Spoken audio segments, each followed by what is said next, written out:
मोदी जी, आपको news 18 network को ये एक्सक्लूसिव इंटरव्यू देने का बहुत बहुत धन्यवाद। आपने अपने पनिशिंग शेड्यूल से हमारे लिए समय निकाला। इस इंटरव्यू को हम थोड़ा अलग तरीके से करेंगे, कुछ बिग पिक्चर क्वेश्चंस पूछेंगे। शुरुआत में हमारे संग हमारे दो कलीग्स जुड़े हुए हैं, एक महाराष्ट्र के एंकर हैं, दूसरे हमारे कर्नाटका के एडिटर हैं। ये दो स्टेट्स अहम हैं इस चुनाव में, तो हमने सोचा कि थोड़े सवाल वो भी आपसे करेंगे। शुरू करते हैं। पहला सवाल।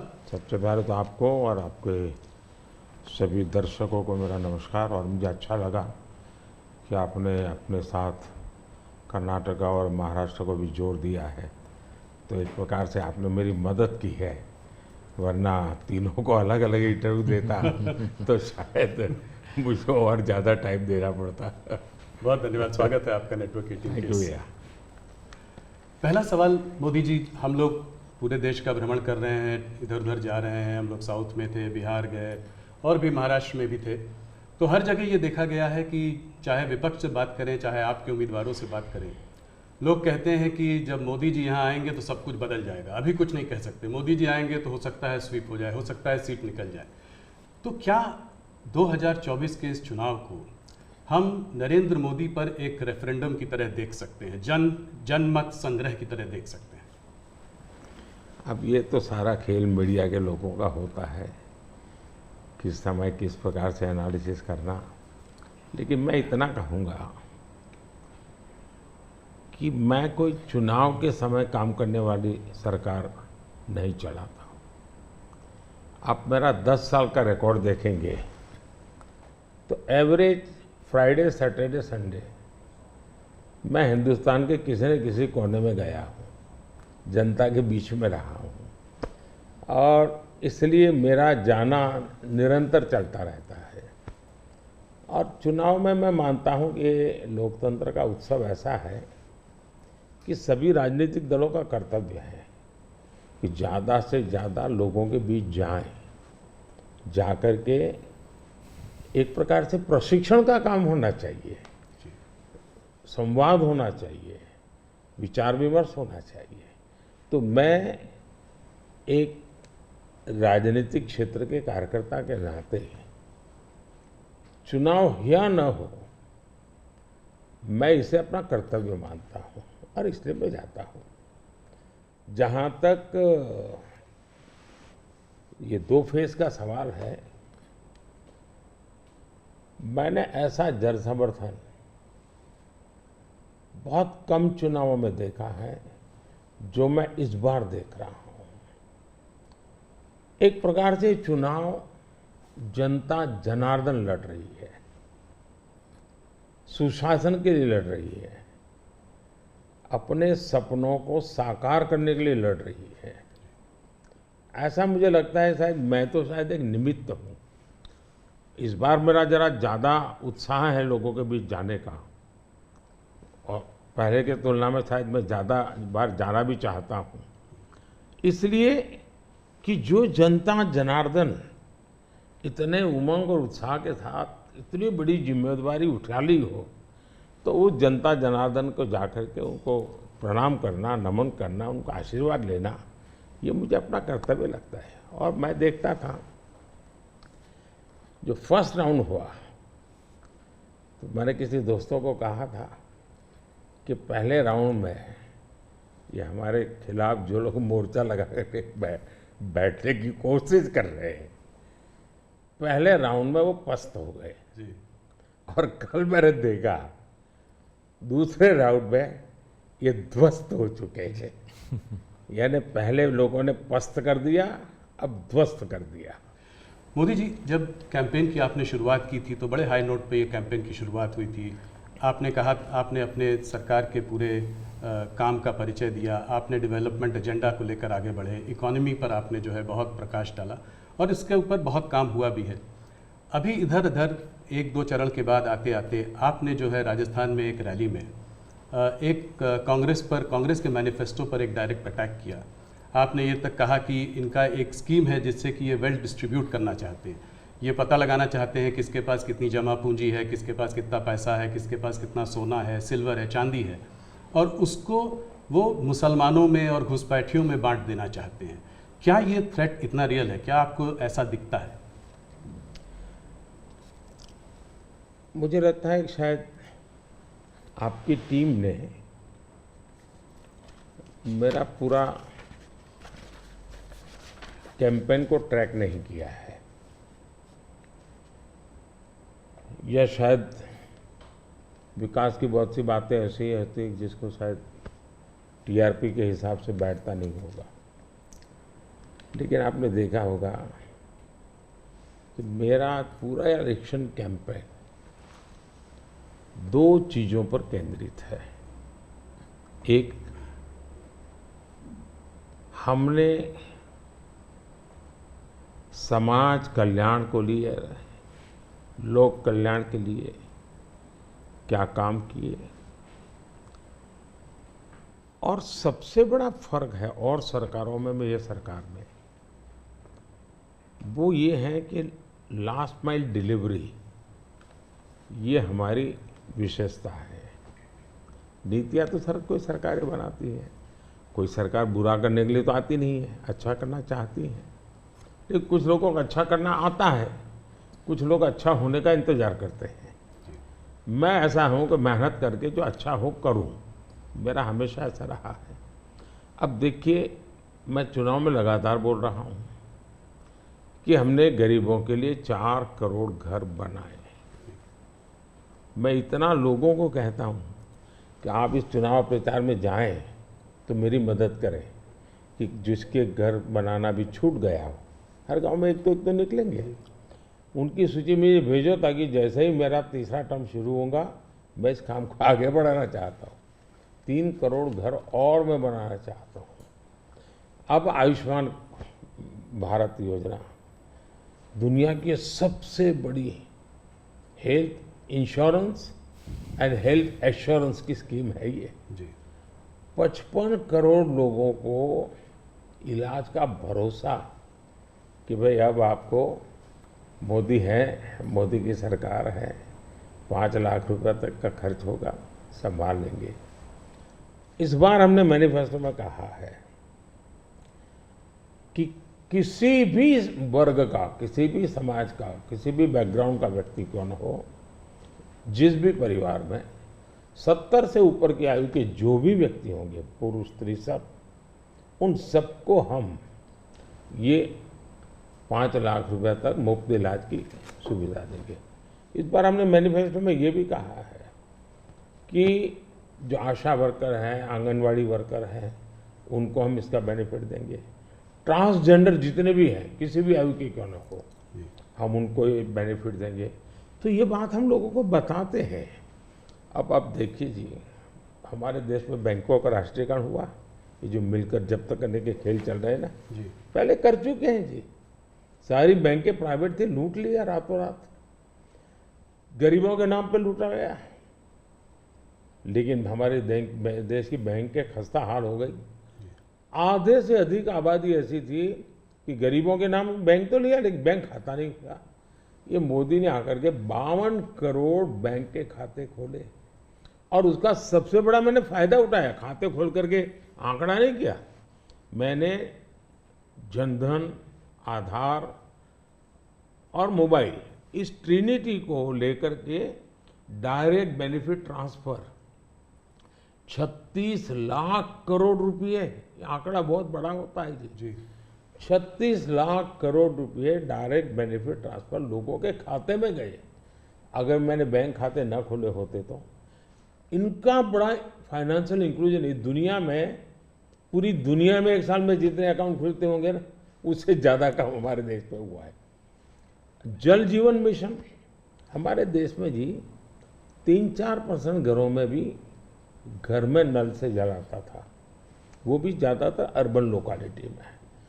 आज 14 करोड़ ग्रामीण परिवारों को नल से जल पहुंचा है। अब ये सारे काम है, 25 करोड़ लोग गरीबी से बाहर ऐसे ही नहीं आए जी। हमने उनको इतना सशक्त बनाया, और मेरी स्ट्रेटेजी यही है कि हम गरीब को इतनी ताकत दें कि गरीब खुद गरीबी को परास्त करे। और जब गरीब अपने मेहनत से गरीबी को परास्त करता है ना, उसके बाद उसको गरीबी में वापस नहीं जाना, ये संकल्प बन जाता है। और वो देश की शक्ति बन जाता है। आज हमें फायदा है, 25 करोड़ लोग गरीबी से बाहर आए, बहुत बड़ा अचीवमेंट है जी, दुनिया इसकी तारीफ कर रही है जी। और ये एक मॉडल बनेगा, ये जो डेवलपिंग कंट्रीज है उनके लिए मॉडल बनेगा जी। आप देखिए 2014 के पहले क्या हाल था। 2014 के पहले आपके सारे मीडिया वाले निकाल दीजिए, फ्रेजाइल फाइव यही हेडलाइन होता था जी। आज जी हम वाइब्रेंट इकोनॉमी बन गए। IMF ने दुनिया के 150 देशों का समूह, जिसमें चाइना भी है, हिंदुस्तान भी है, जिसको हम कहें कि एक डेवलपिंग कंट्रीज है या जो इमर्जिंग इकोनॉमी वाले देश हैं, ऐसा का एक समूह का उनको क्लासिफाई करके उन्होंने उसका एनालिसिस किया। बड़ा इंटरेस्टिंग है, यानी एक प्रकार से ये इंडिया का पीयर ग्रुप हम कह सकते हैं। अब देखिए क्या एनालिसिस है। 1998 इंडिया पर कैपिटा GDP इस पीयर ग्रुप से 30% के आसपास थी, यानी पूरा 150 देशों का देश है। उस समय अटल जी की सरकार थी, 98 में अटल जी की सरकार है। 98 से 2004 अटल जी के अपने कार्यकाल में ये 30% को 35% ले गए। अच्छा प्रोग्रेस हुआ। लेकिन दुर्भाग्य देखिए जी, 2004 में ये सब खिचड़ी कंपनी आ गई और ये खिचड़ी कंपनी ने अटल जी की मेहनत जो थी उस पर पानी फेर दिया। 35% को 30 पर ले आ गए वो लोग। यानी इन सारी कंट्रीज ने भारत से ज्यादा अच्छा परफॉर्म किया और हमने बुरा किया। यूपीए की सरकार में भारत डेवलपिंग वर्ल्ड की अपेक्षा और गरीब हो गया। हमसे गरीब थे, वो भी हमसे आगे निकल गए। लेकिन 2014 में हम आए, सरकार बनने के बाद 2019 तक में आपको खुशी होगी, हम 30 पर से 37 पे पहुंचा दिया और 24 तक मैं जब पहुंचा हूं ये मामला 42% पहुंच गया है। यानी 30 छोड़ा था, हम 42 ले और ये हाईएस्ट है जी। यानी हमारी इनकम दुनिया के और देशों की अपेक्षा बहुत तेजी से बढ़ी है। अगर आप 10 साल के कालखंड में इन्फ्लेशन को भी ले, जो महंगाई की इतनी चर्चा करते हैं ना, तो ये 10 साल सबसे कम इन्फ्लेशन वाला कालखंड रहा है। ये मैं इतना सारा जो कहता हूं और हकीकत के आधार पर कहता हूं, कठोर परिश्रम करने के बाद अचीव किया है जी। पूरी सरकार को मोबिलाइज किया है और लक्ष्य को पार करने के लिए जी जान से जुड़ गए हैं। उसके बावजूद भी मोदी क्या कहता है? मोदी तो कहता है भाई ये तो ट्रेलर है, मुझे तो और आगे जाना है और नई नई आकांक्षाएं और मैं बहुत तेजी से बढ़ना चाहता हूं देश को लेकर के। और कांग्रेस का जहां तक मैनिफेस्टो है, कोई मुझे बताए क्या चुनाव के अंदर पॉलिटिकल पार्टियों के मैनिफेस्टो ये कोई शोपीस के लिए होते हैं क्या? सचमुच में तो मीडिया का काम है कि हर एक पॉलिटिकल पार्टी के मैनिफेस्टो की बारीकी से जांच पड़ताल करे। मैं इंतजार कर रहा था कि मीडिया करे। पहले दिन मैंने एक कमेंट तो कर दिया था जी, मैं कोई आज कर नहीं रहा जी, कि भाई मुझे मैनिफेस्टो देख करके लगता है कि इस पर पूरी तरह मुस्लिम लीग की छाप है। तो मुझे लगा कि मीडिया चौंक जाएगा, जो एनालिसिस करने वाले चौंक जाएंगे, लेकिन पता नहीं अब उनकी व्यस्तता कुछ और है। मैनिफेस्टो में उनकी तरफ से जो परोसा गया उतना ही गुड़ी उछालते रहे। फिर मुझे लगता भी ये तो इकोसिस्टम का बड़ा मिलीबग लगता है। अब मुझे सच्चाई लेकर जाना पड़ेगा।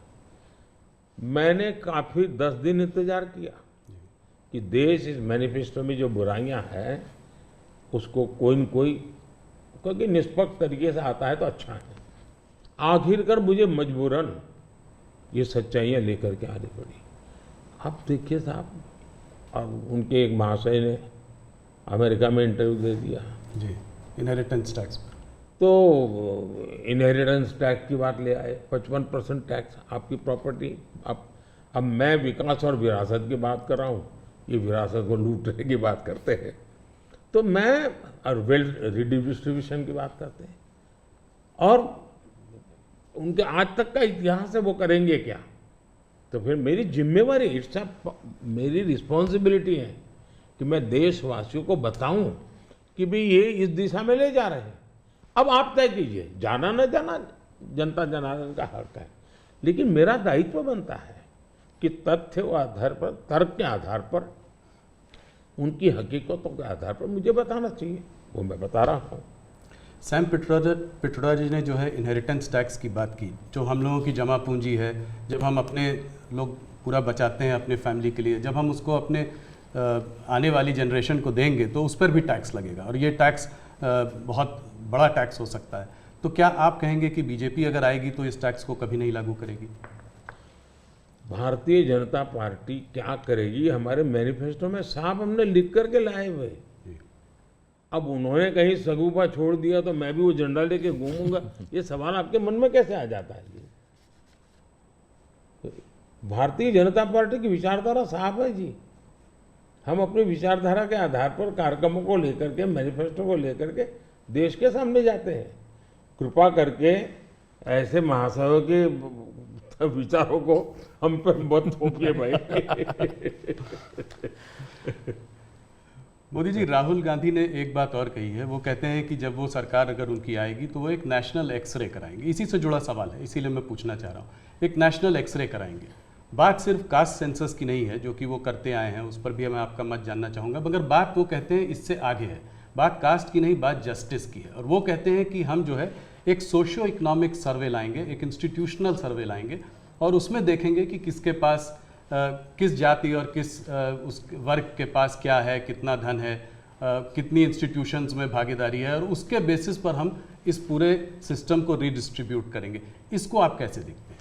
सबसे पहले तो इस देश में जो लोग अपने आप को राजनीति के एक्सपर्ट मानते हैं,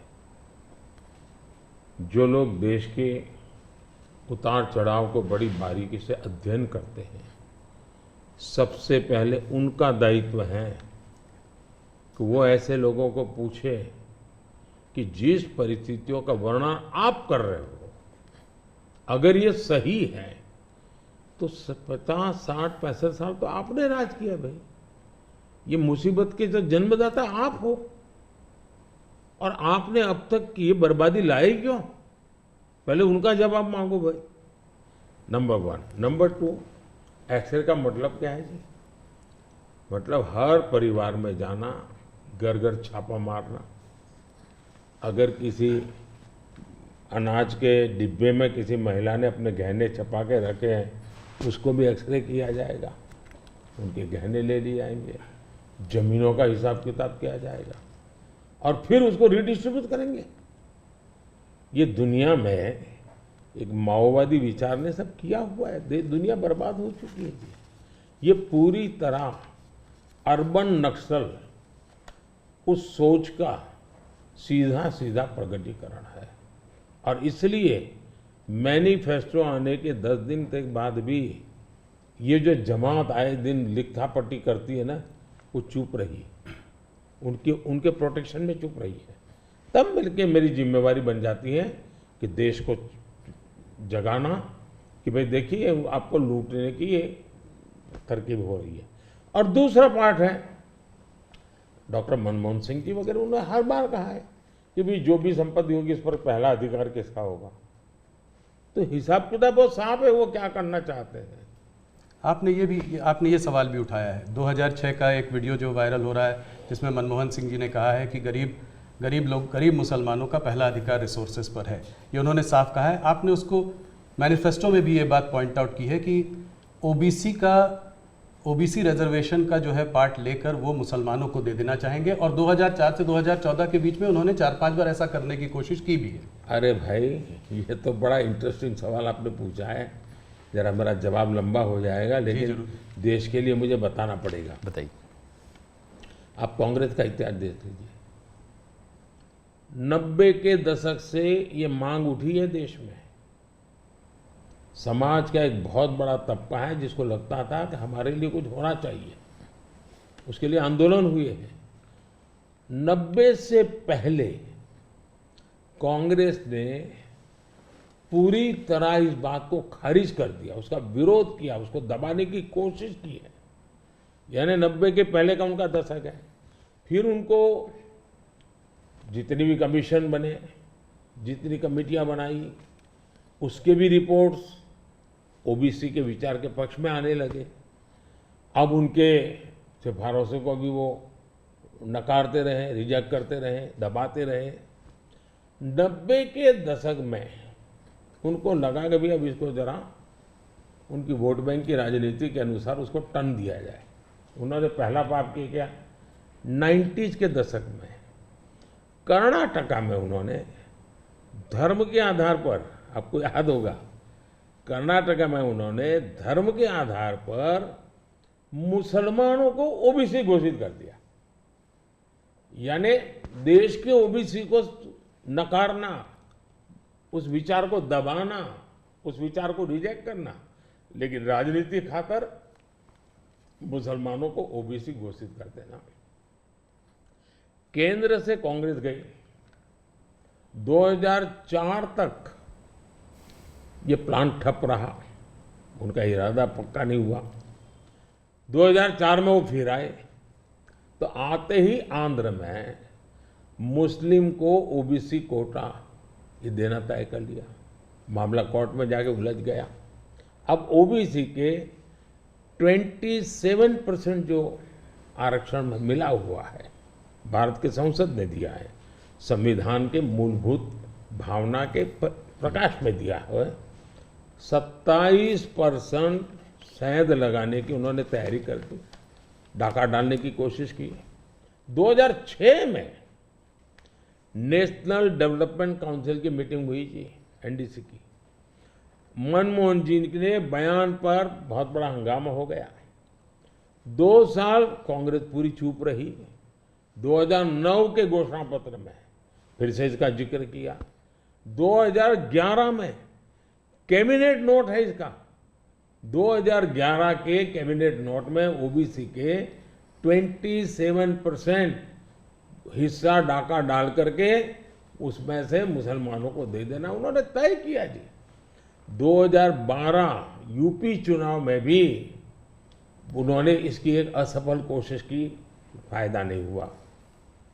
2012 आंध्र हाईकोर्ट ने इसको रिजेक्ट कर दिया, रद्द कर दिया, कानूनी जजमेंट आ गया। एससी में गए, सुप्रीम कोर्ट में गए, वहां भी उनको कोई रिलीफ नहीं मिला।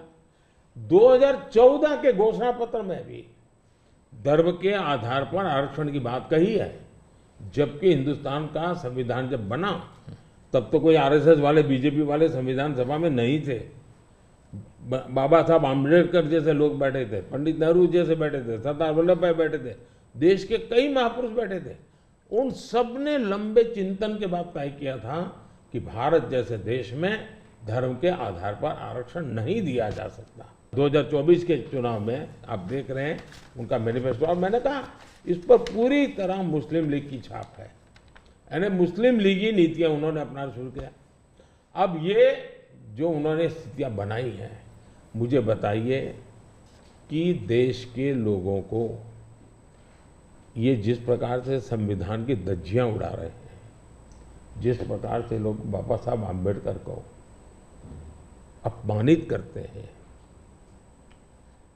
एससी एसटी के आरक्षण पर भी खतरा, तलवार लटका देते हैं, ओबीसी का तो जीना मुश्किल कर देंगे। क्या मुझे देश की जनता को प्रशिक्षित करना चाहिए कि नहीं करना चाहिए? मैं सभी जो भी विद्वान लोग हैं, जो कलम के धनी हैं, जो निष्पक्ष हैं, उनका ये दायित्व बनता है कि ऐसे समय देश को वो एजुकेट करें, सही चीज़ें बताएं। कांग्रेस का कहना है कि उन्होंने ऐसा स्पेसिफिकली नहीं बोला है, जो कि उन्होंने मैनिफेस्टो में बोला है। उसमें लिखा है कि इनकरेज और असिस्ट करेंगे स्टूडेंट्स को, बिलोंगिंग टू द माइनॉरिटीज़। उन्होंने ये कहा है कि will ensure minorities receive there fair share of opportunities, ये बोला है। तो इसको आप कैसे पढ़ते हैं, मतलब इनके मैनिफेस्टो को? मुझे पकड़ने की जरूरत नहीं, मैंने 1990 से आपको हिसाब दिया है भाई। जी 1990 का हिसाब देखोगे, उसके बाद आप क्या कहोगे मुझे? अब मुझे उसमें एनालिसिस करने की जरूरत ही नहीं पड़ती। जी आपको 1990 से लेकर के डॉक्टर मनमोहन सिंह जी के 2009 के बयान तक और सारी चीजों को एक टेबल पर लेकर के देखोगे तो आप बिल्कुल इसमें से क्या निकालोगे भाई? मैं नहीं निकाल रहा हूं, जी हर एक को यही निकालना पड़ेगा भाई। हाँ, मतलब कि एक करके यहाँ जाएंगे वो।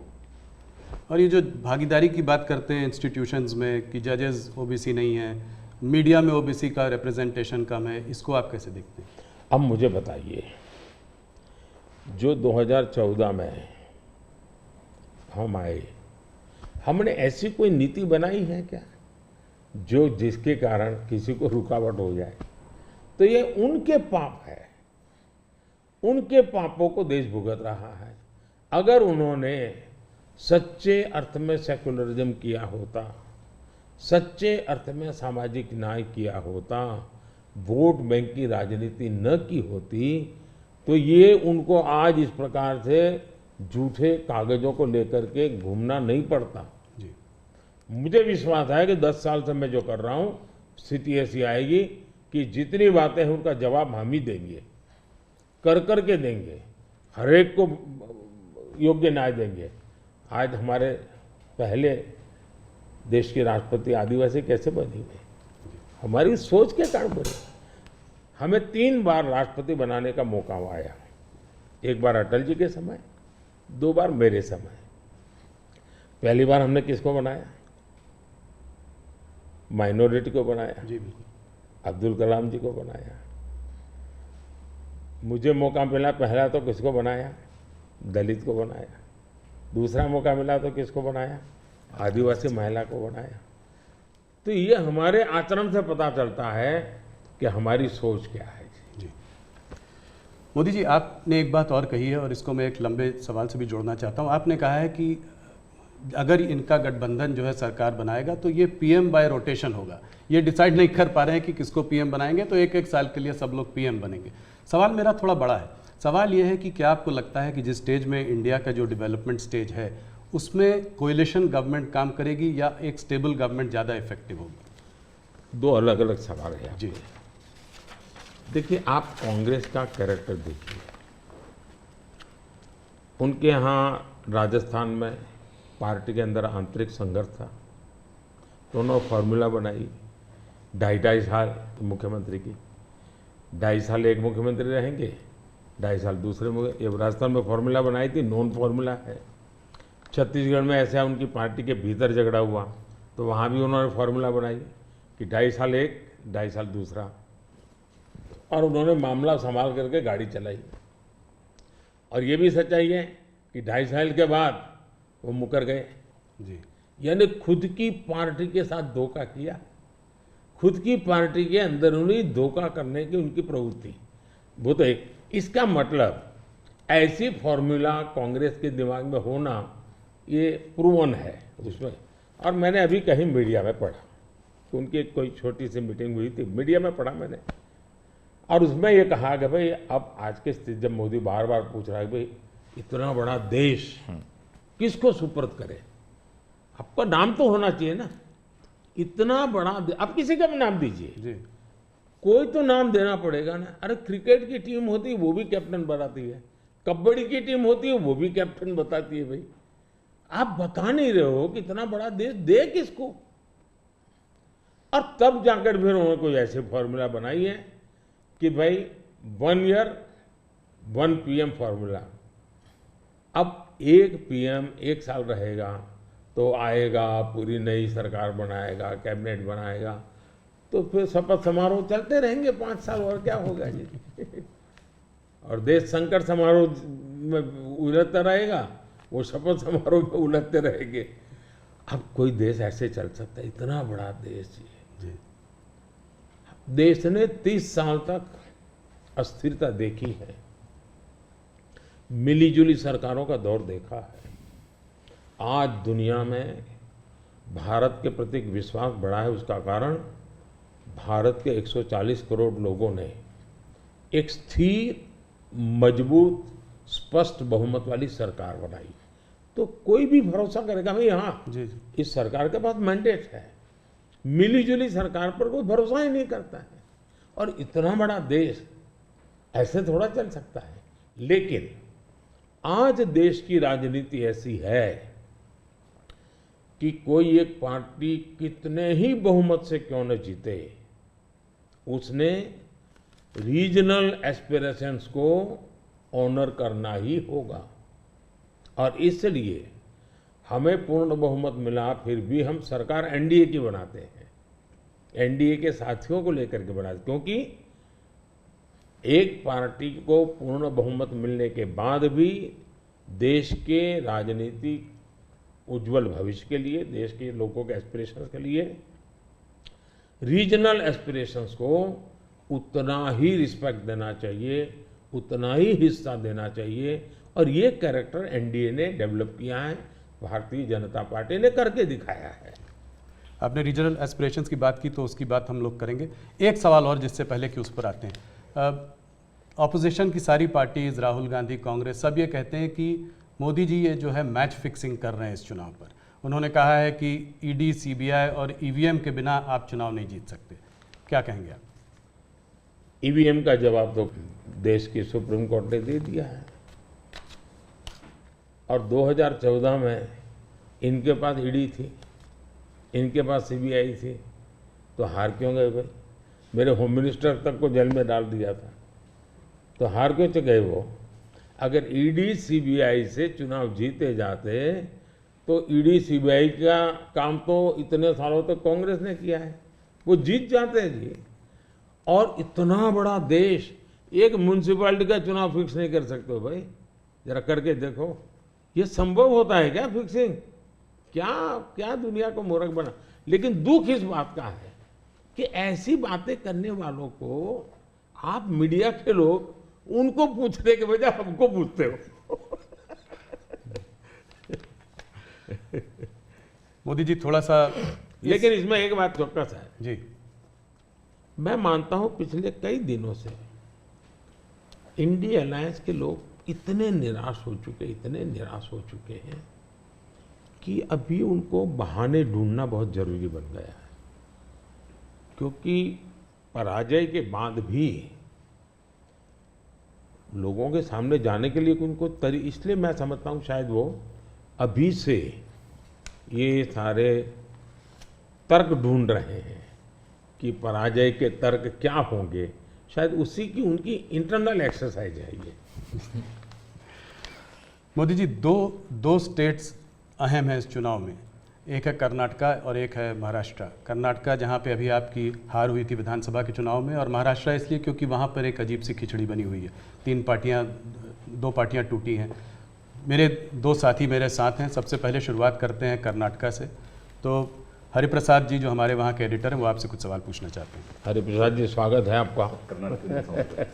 ಕರ್ನಾಟಕದಲ್ಲಿ ನೇಹಾ ಹಿರೇಮಠ್ ಮರ್ಡರ್ ಕೇಸ್ ಬಹಳ ಚರ್ಚೆ ಆಗ್ತಾ ಇದೆ. Neha killed inside the campus by Fayaz. Even JP Nadda ji rushed to her house.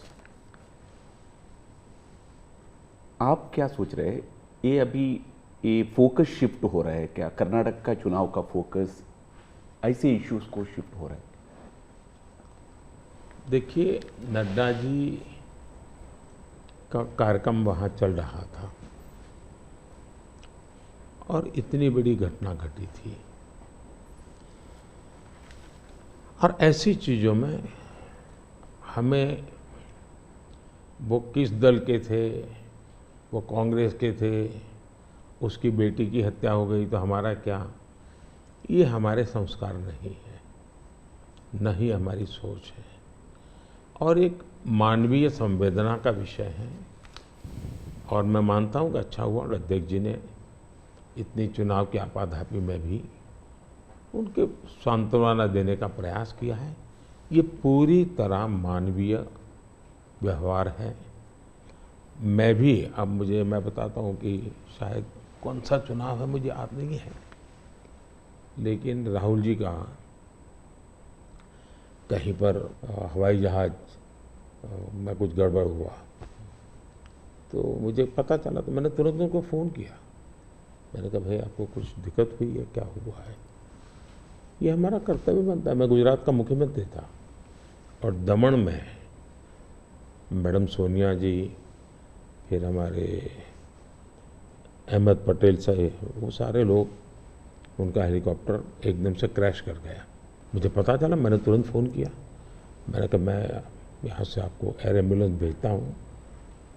तो अहमद भाई ने मुझे कहा नहीं, अभी बिल्कुल हम लोग सलामत हैं, ये बात ठीक है, हेलीकॉप्टर को नुकसान हुआ है लेकिन हमें कुछ तकलीफ नहीं हुई है। एक बार सोनिया जी काशी गई थी इलेक्शन कैंपेन में और वहाँ उनको तबीयत एकदम ख़राब हो गई, तो मैंने तुरंत यहाँ से सबको भेजा। मैंने कहा भाई देखो क्या मामला है, या तो हवाई जहाज दो उनको।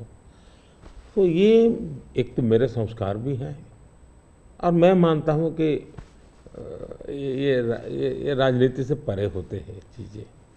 तो मेरे लिए किसी भी परिवार में आपत्ति आ जाए, ये हमारा राजनीति से ऊपर उठ करके ही व्यवहार होना चाहिए जी।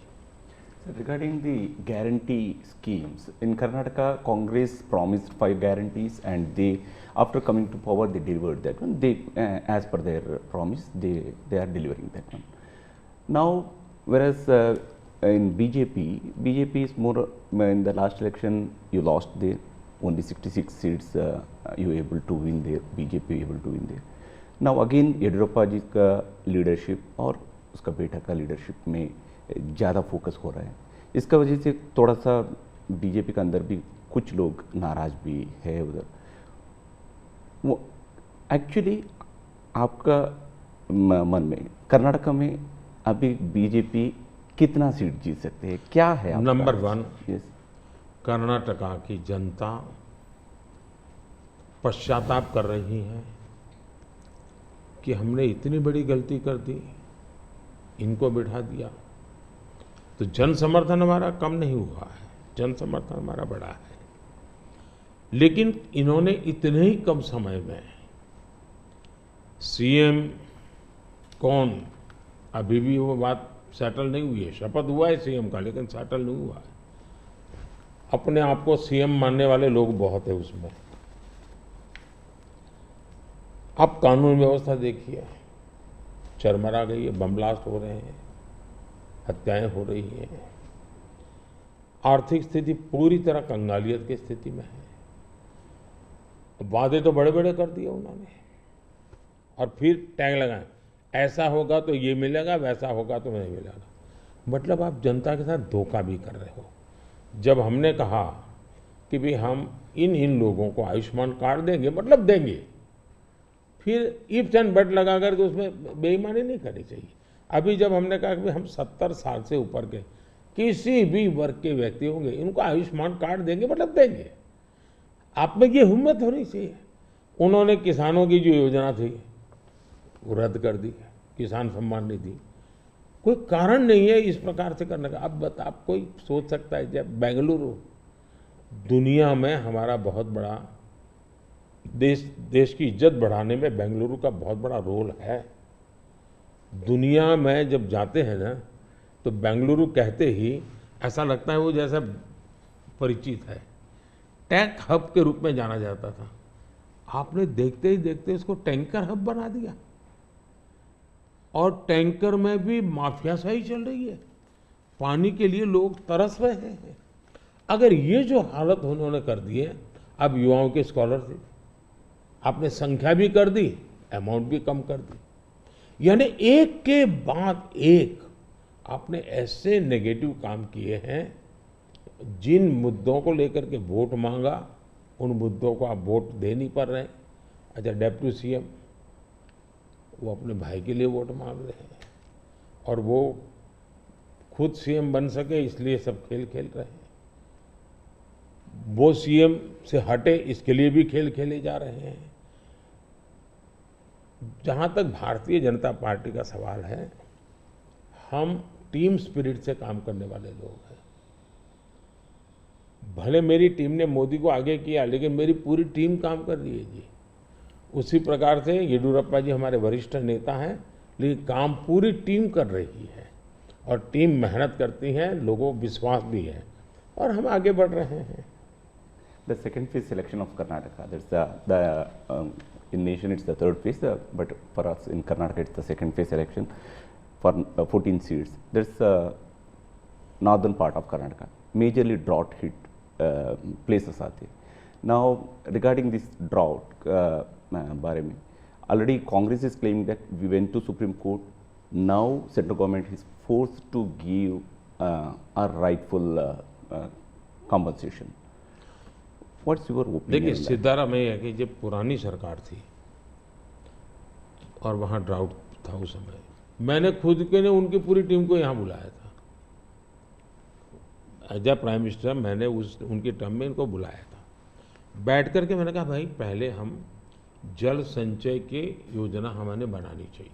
अब जहाँ तक स्टेट डिजास्टर रिलीफ फंड का सवाल है, हमारी सरकार ने पहले ही जो केंद्र का हिस्सा होता है वो उनके यहाँ बैंक के खाते में जमा करके दे दिया हुआ है जी। हमारी इंटर मिनिस्ट्रियल टीम उसने भी प्रभावित क्षेत्रों में जो नियम है, पद्धति वो जो हमने नहीं बनाई, कई दशकों से है, उसके अनुसार वो टीम वहाँ गई है, जा कर के उसने सर्वे किया है। और हर बार ऐसा होता है, जैसे मेरे यहाँ गुजरात में भूकंप हुआ तो मैंने एक मेमोरेंडम भेजा, भारत सरकार ने एक टीम भेजी, उन्होंने सर्वे किया, उन्होंने हिसाब किताब लगाया।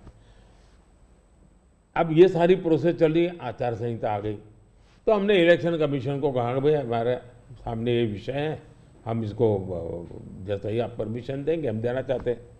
एनडीआरएफ के तहत अब राशि रिलीज भी कर चुके हैं उस नियम के अंतर्गत। मोदी जी, थोड़ा सा हमारे संग हमारे एंकर जुड़े हुए हैं विलास बड़े, ये आपसे कुछ महाराष्ट्र के बारे में बातचीत करना चाहते हैं। नमस्कार भैया। मोदी जी, तुम्हाला महाराष्ट्राचा नमस्कार, महाराष्ट्राकडून नमस्कार। महाराष्ट्र में बीजेपी को उन 23 सीटों को बचाना है जो आपने 2019 में जीती थी, लेकिन इस बार महाराष्ट्र में एक पूरी खिचड़ी बनी हुई है। शिवसेना और एनसीपी टूटी है, उनके दो पार्टनर आपके साथ है, जो दो गुट है आपके साथ है। क्या उद्धव ठाकरे जी और शरद पवार जी के साथ या उनके पक्ष में आप कोई एक सिंपैथी की लहर देख रहे? देखिए, पहली बात तो मैं महाराष्ट्र के सभी लोगों को मेरा नमस्कार, और मेरे लिए अच्छी बात है कि मैं अलग से महाराष्ट्र के विषय को लेकर के आपसे बात कर रहा हूँ। अब देखिए, ये बात सही है कि वहाँ लंबे अरसे से मिलीजुली सरकार चलती है।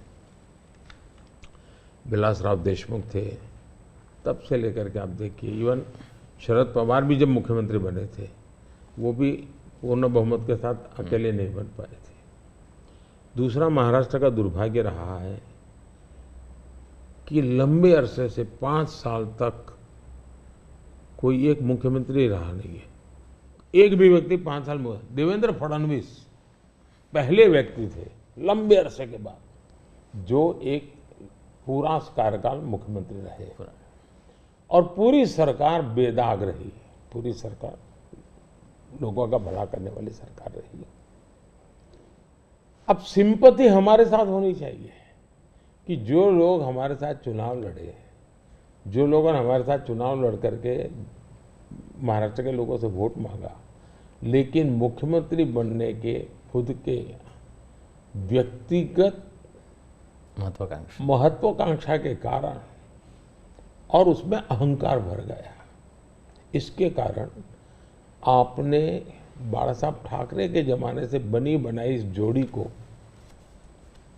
धोखा दे दिया, और उसका लोगों को गुस्सा है, बीजेपी के प्रति सिंपत्ति है। दूसरा, शिवसेना के अंदर जो तूफान खड़ा हुआ या एनसीपी के अंदर जो तूफान खड़ा हुआ, वो साफ साफ दिखता है कि जब आप अपने परिवार के लोगों को ही प्राथमिकता देते हैं और बाकियों को नहीं देते हैं, तो कभी न कभी तो कठिनाई पैदा होती है। शरद राव के घर में जो मुसीबत है उनके पारिवारिक झगड़ा है, भतीजा संभाले कि बेटी संभाले। यहाँ भी इनका झगड़ा यही है कि भाई और कोई सक्षम नेता ऊपर आए कि खुद का बेटा भले अभी जैसे यहाँ एक परिवार में कांग्रेस के चल रहा है उस पर, तो वो झगड़ा उनका है जी। और मैं मानता हूँ हमारा देश इस प्रकार के पारिवारिक झगड़ों के प्रति नफरत करता है, सिंपैथी नहीं करता है। तो ये बिल्कुल ही आप सिंपैथी शब्द लेकर के सिंपैथी दिलवाने की अगर कोई कोशिश करता है तो मैं समझता हूँ वो भी फेल जाने वाली है।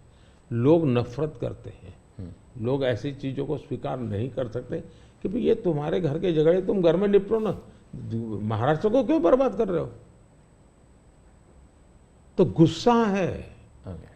दूसरी बात है, जहां तक आज शिंदे जी के नेतृत्व में जो सरकार चल रही है, भारतीय जनता पार्टी का ज़्यादा सीटें होने के बाद मैंने त्याग किया है। त्याग महाराष्ट्र की भलाई के लिए किया है। कुछ लोगों को लगता था कि हम सीएम बनना चाहते हैं, नहीं, तो हम सीएम बन सकते नहीं बने। महाराष्ट्र की जनता को हमने कन्विंस किया है कि हम महाराष्ट्र के लिए जीते हैं, हमारे लिए नहीं जीते हैं। और इस चुनाव में ये सिंपैथी हमारे पक्ष में है कि इतना बड़ा दल, एक मुख्यमंत्री, सफल रहा हुआ मुख्यमंत्री, वो आज डिप्टी सीएम बन करके भी एक प्रकार से खुद के सम्मान को छोड़ करके आज भारतीय जनता पार्टी सिर्फ और सिर्फ महाराष्ट्र के उज्जवल भविष्य के लिए। और मैं मानता हूं हमारे देश में बंगाल बर्बाद हो गया, कोलकाता एक इकोनॉमी को ड्राइव करता था, लेकिन वहाँ इस प्रकार की उठापटक की राजनीति ने बर्बाद कर दिया। बिहार और उत्तर प्रदेश अस्थिरता की राजनीति ने तबाह करके रख दिए थे। महाराष्ट्र को इस हालत में जाने नहीं देना चाहिए। मुंबई देश की आर्थिक राजधानी है, हमें देश हित में भी महाराष्ट्र में मजबूती के साथ आगे बढ़ना चाहिए।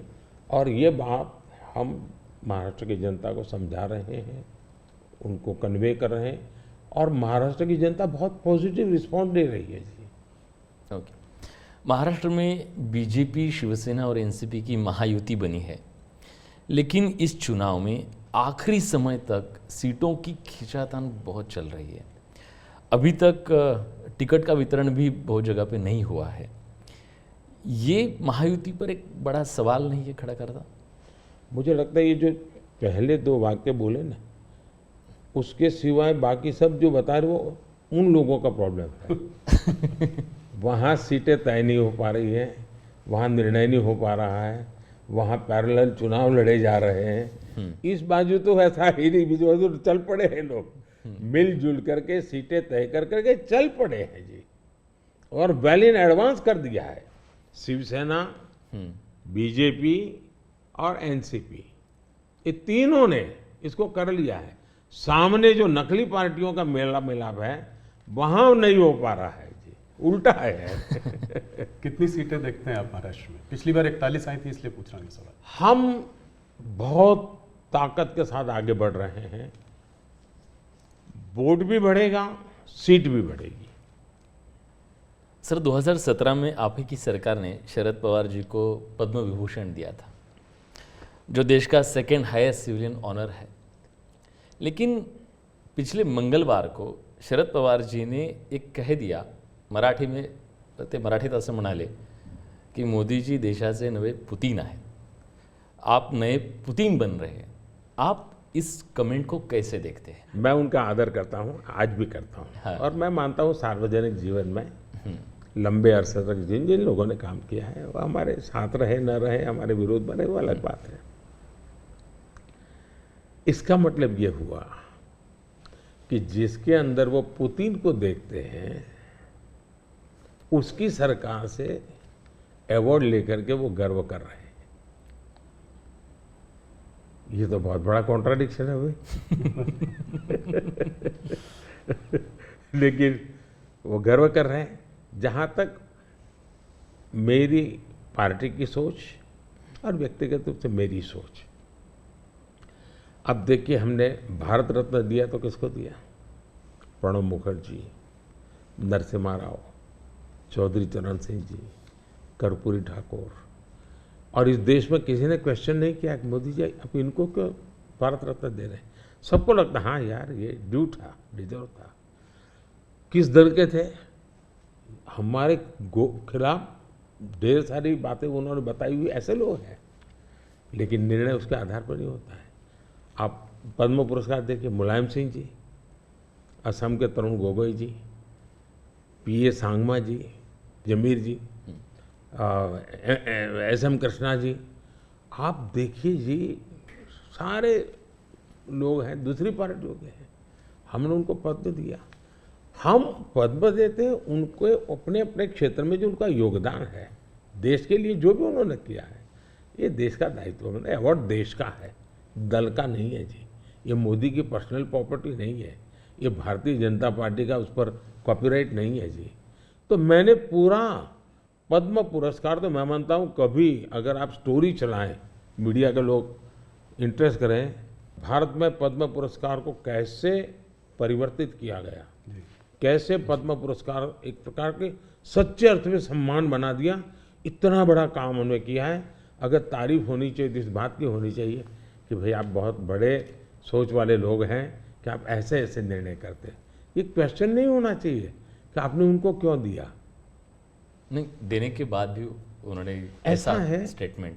ये शर्ती थोड़ा होता है कि मैं पद्म देता हूँ मेरे लिए चुप रहना। ये कोई एग्रीमेंट थोड़ा होता है, ये गिव एंड टेक फॉर्मूला नहीं है जी। मोदी जी, थोड़ी सी बात उत्तर प्रदेश की करते हैं। सबसे बड़ा प्रदेश है, 80 सीटें वहाँ से आ रही हैं।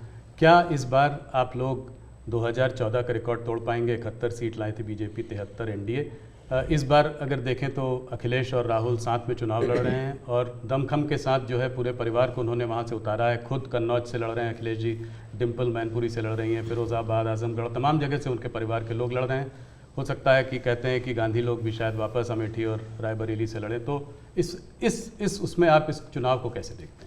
राहुल जी, आप जितने गर्व से सब उतरे हैं, सब उतरे से 4 बार बोल रहे हैं, नहीं गर्व से ये मजबूरी है कि क्या है? परिवार के लोगों को उतारना पड़ रहा है, ये मजबूरी है। ये उनका मूल कैरेक्टर के, इसके सिवा उनके पास कोई है ही नहीं। फैमिली मेंबर के लिए लड़ना, फैमिली मेंबर के लोगों के लड़वाना, यही खेल है। अच्छा, ये पहले इकट्ठे नहीं आए क्या भाई? पहले भी इकट्ठे आ चुके हैं, बार बार इकट्ठे आ चुके हैं।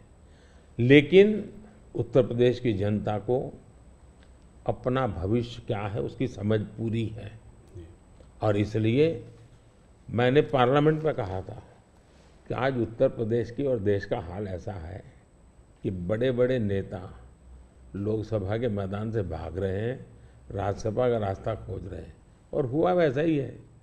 बड़े लोग ने चुनाव लड़ने के लिए तैयार नहीं है जी।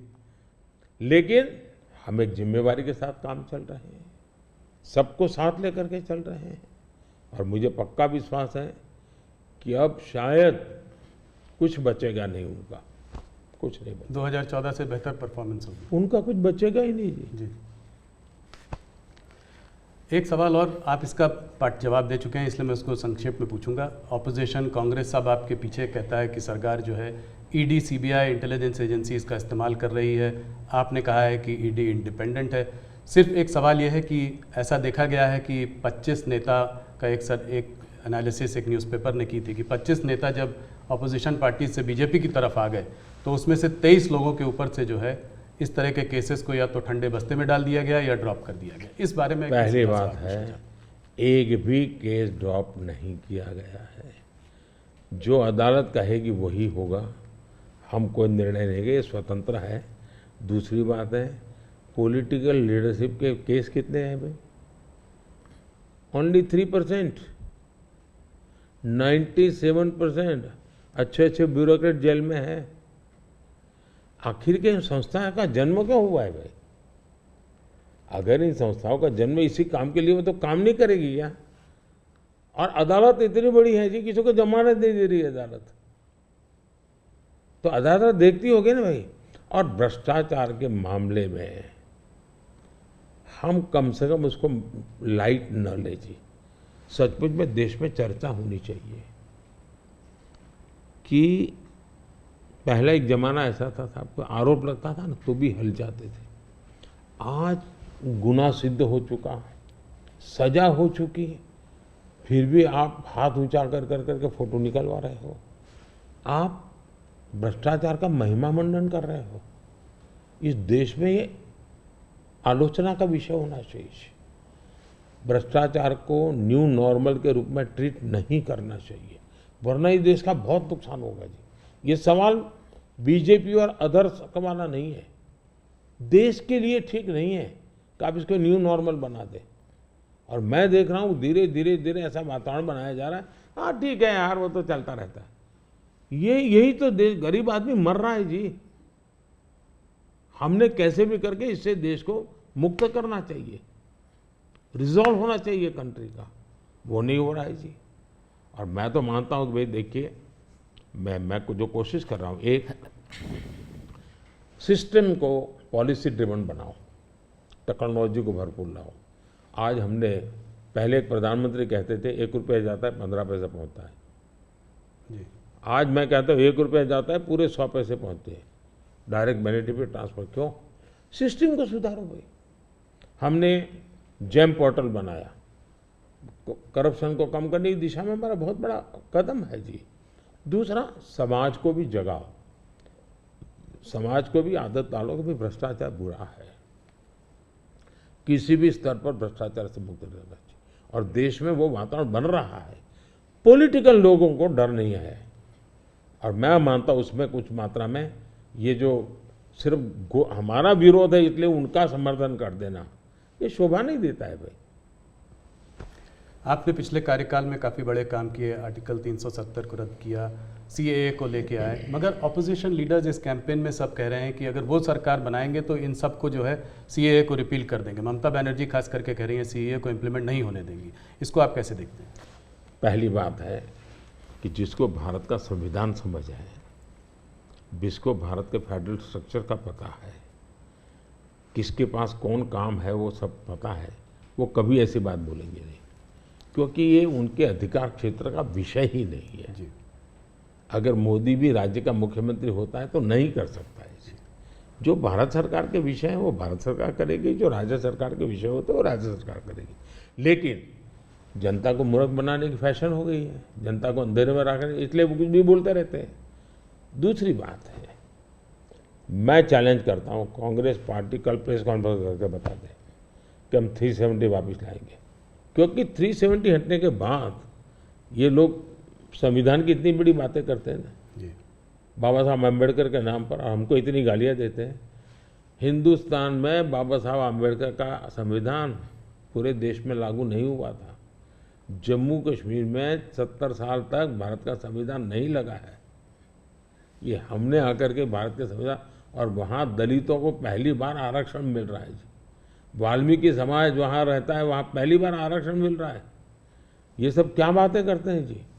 और उनकी हिम्मत है क्या वो प्रेस कॉन्फ्रेंस करके बोले कि हम 370 फिर से वापस लाएंगे? हिम्मत है तो कोई भी दल हिम्मत है तो आ जाए मैदान में।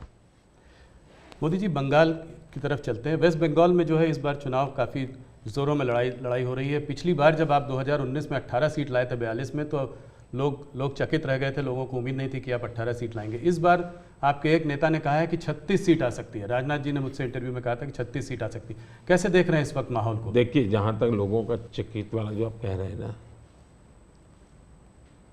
उनका प्रॉब्लम यह है कि मुझे 10 साल हो गए, अभी भी वो मानने को तैयार नहीं कि देश की जनता ने मोदी नाम के किसी व्यक्ति को प्रधानमंत्री बनाया।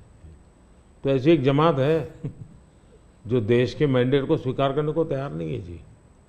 अब हकीकत है भाई कि देश की जनता हमको समर्थन दे रही है। आपने हिसाब लगाया था नहीं होगा नहीं होगा, वो तो आपकी गलती थी जी। हमारे तो लोगों के साथ संपर्क है। और मैं मालदा में था, मैंने जी मैं हैरान था कितना बड़ा जबरदस्त वहाँ माहौल था जी। अब जनता जनार्दन का विश्वास बन रहा है कि देश में एक स्थिर मजबूत सरकार है। बंगाल में भी उसका परिणाम अच्छे मिले। और टीएमसी के शासन में महिलाओं पर जो अत्याचार हो रहे, संदेश खाली की जो घटना है पूरे देश को हिला दिया है जी। और उसका गुस्सा निकलना ही निकलना है मतदान में। आखिर जनता के पास तो मताधिकार है, उसी से अपना गुस्सा निकालेंगे। तो गुस्सा निकलना है, बहुत स्वाभाविक है।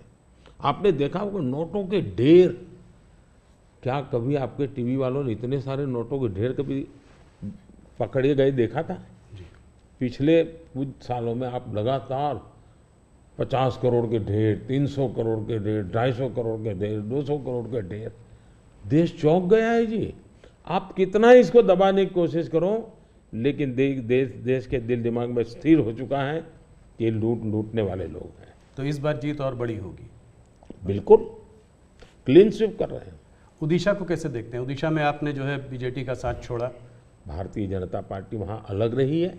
बीजेडी ने मुद्दों के आधार पर समर्थन केंद्र में हमारा समर्थन किया था, मुद्दों के आधार पर जी। और ऐसे बहुत से दल हैं जो मुद्दों के आधार पर हमें समर्थन देते रहे हैं। तो बीजेडी का हमारा नाता हो रहा, राज्य के अंदर हम बिल्कुल, उड़ीसा की पूरी अस्मिता खत्म हो रही भाई। उड़ीसा की अस्मिता संकट में है। उड़िया लैंग्वेज वो खतरे में आ रही है। और मैं नहीं मानता कि उड़िया के लोग अब ये लंबे अरसे तक इसको सहन कर सके। इतने संसाधन है जी। आज उड़ीसा देश का रिचेस्ट स्टेट बन सकता था जी, रिचेस्ट स्टेट, लेकिन क्या हालत बना के रखी है। तो अब उड़ीसा के सामान्य मानवी के अंदर एस्पिरेशंस है जी। और मुझे लगता है कि हमें सेवा का मौका मिलना चाहिए। हम उड़ीसा को कहां से कहां पहुंचा कर देंगे। उड़ीसा से बात बिहार की भी करते हैं। बिहार में आपने फिर नीतीश जी के संग वापस जो है आपका गठबंधन उनके साथ है, उस गठबंधन के साथ लड़ रहे हैं। कैसे देखते हैं? पिछली बार 39 सीटें थी आपकी 40 में, क्या इसको रिपीट कर पाएंगे? पहले एक तो हम चुनाव असेंबली का साथ लड़े थे जी, बाद में वो कहीं गए फिर वापस आए। तो हम जो जनता का मैंडेट है उसके अनुसार साथ में है जी, जहाँ तक जन समर्थन का सवाल, कल मैं बिहार में ही था। जी, जो जन समर्थन मैं देख रहा हूँ जी, अनप्रेसिडेंटेड, इतनी गर्मी में कोई पैंडल नहीं, कुछ नहीं, जी, और लाखों लोग जिस प्रकार से इस बात से जुड़े हुए हैं, मैं साफ देख रहा हूँ जी कि बिहार में पहले हम एक आध सीट शायद हार जाते थे, शायद इस बार एक भी नहीं हारेंगे। 40 में 40, एक भी नहीं हारेंगे। बहुत बड़ा बयान है। हाँ। मोदी जी, एक आध पर्सनल सवाल आपसे करना चाहूँगा। आपने बहुत इलेक्शन देखे हैं, आप गुजरात में लंबे समय रहे हैं, ये आपका तीसरा चुनाव है सेंटर में। मैंने देखा है कि समय समय पर चुनाव से आप पर पर्सनल अटैक अक्सर होते जाते हैं। कहीं पे कभी बोला जाता है मोदी को गोली मार दो, कभी बोला जाता है सर फोड़ दो। अभी हाल फिलहाल में राहुल गांधी ने भी आप पर आपको कुछ ऐसे शब्द बोले हैं जो कि पर्सनल अटैक के तौर पर उनको भी देखा जा सकता है। ये ऐसा मोदी के साथ क्यों होता है? मोदी के साथ क्यों हो रहा है इसका जवाब तो मेरे पास नहीं है, लेकिन ये सवाल मोदी को क्यों पूछना चाहिए?